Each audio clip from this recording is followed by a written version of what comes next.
दोस्तों आज मैं बात करने जा रहा हूँ द ग्रेट गामा और गामा पहलवान जैसे नाम से प्रसिद्ध पूरे जीवन कभी ना हारने वाले पहलवान गुलाम मोहम्मद की, जिन्होंने भारतीय कुश्ती को अंतर्राष्ट्रीय स्तर पर पहचान दिलाई और भारत का नाम पूरे विश्व में ऊंचा किया।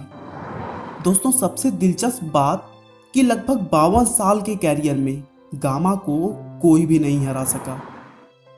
वे एक दिन में 1000 पुशअप लगाते थे और उनकी डाइट को सुनकर तो आप हैरान ही रह जाएंगे। गामा हर दिन 6 देसी चिकन, 15 लीटर दूध, आधा किलो घी और आधा किलो बादाम लेते थे। दोस्तों अपने पहलवानी के दौर में गामा की उपलब्धियां इतनी अविश्वसनीय थी कि आजकल के लोगों को विश्वास ही नहीं होता है कि गामा जैसा पहलवान वास्तव में कभी हुए थे। यहाँ तक कि मार्शल आर्ट के बादशाह ब्रूस ली भी गामा पहलवान के दीवाने थे। दोस्तों बता दूं कि कुछ महीनों पहले मैंने ब्रूस ली के जीवन पर एक वीडियो बनाई थी और तब मैंने इस बात का जिक्र किया था, जिसके बाद से ही लगातार मुझे गामा पहलवान को लेकर वीडियो बनाने का रिक्वेस्ट आ रहा था और आप लोगों के ही डिमांड पर मैं आज का यह वीडियो बना रहा हूँ। तो चलिए दोस्तों इस महान हस्ती के लाइफ को हम शुरू से जानते हैं। गामा पहलवान का जन्म 22 मई 1878 को पंजाब के अमृतसर में हुआ था। उनके पिता का नाम मोहम्मद अजीज था, जो कि एक प्रसिद्ध पेशेवर पहलवान थे। लेकिन गामा के जन्म के कुछ ही सालों के बाद उनकी मृत्यु हो गई और तब दतिया के महाराज ने गामा को पहलवान की ट्रेनिंग देने के लिए अपने पास रख लिया।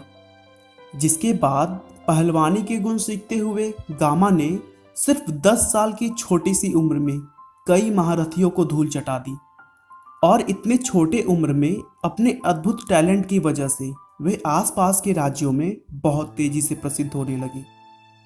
लेकिन गामा का नाम पूरे देश में तब प्रसिद्ध हुआ जब उन्होंने 1895 में सिर्फ 17 साल की उम्र में रुस्तमे हिंद रहीम बख्श सुल्तानी वाला को चैलेंज दे डाला। दोस्तों रहीम की लंबाई 6 फुट 9 इंच थी, जबकि गामा सिर्फ 5 फुट 7 इंच के थे। लेकिन उस फाइट से गामा को जरा भी डर नहीं लगा। उन्होंने उस मैच में रहीम से बराबर की कुश्ती लड़ी और आखिरकार मैच ड्रॉ हो गया। दोस्तों उन दिनों रहीम के आगे कोई भी नहीं टिक पाता था, लेकिन 17 साल के इस लड़के ने मैच ड्रॉ करवा के सबको आश्चर्यचकित कर दिया था।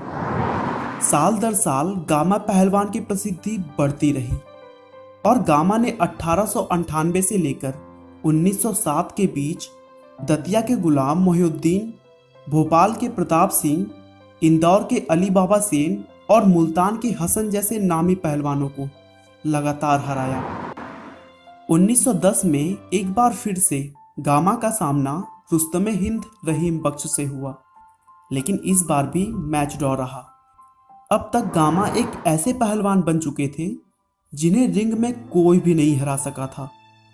भारत में अजेय रहने के बाद गामा ब्रिटेन गए और वहां जाकर उन्होंने विदेशी पहलवानों को धूल चटाने का मन बनाया, लेकिन लंबाई कम होने की वजह से उन्हें वेस्टर्न फाइटिंग में शामिल नहीं किया गया। इस बात का गामा को बहुत दुख हुआ और उन्होंने वहां के सबसे बड़े पहलवान स्टैनिस्लॉस ज़बिस्को को खुली चुनौती दे डाली। वर्ल्ड चैंपियन स्टैनिस्लॉस ने भी गामा के दिए हुए चुनौती को स्वीकार कर ली और आखिरकार 10 सितंबर 1910 को उनकी फाइट हुई।